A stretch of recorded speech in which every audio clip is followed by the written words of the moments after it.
Model. Software Development Life Cycle.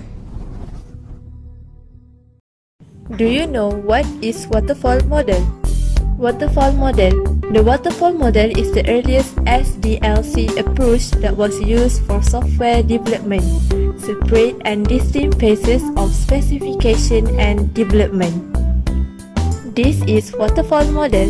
First, it started with requirements definitions, and then system and software design, then implementation and unit testing, integration and system testing, and lastly, operation and maintenance.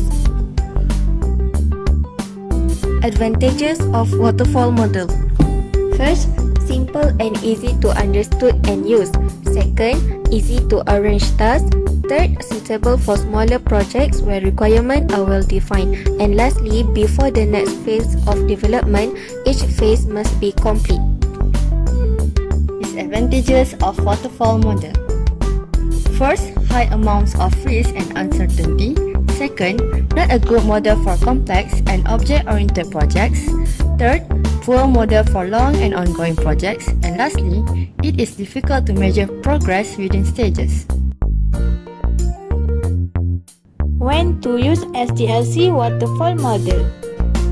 Waterfall model can be used when first, project is short. Second, requirement is clear. Third, environment is stable. Next, resources are available. Requirements are not changing frequently. Lastly, application is not complicated and big.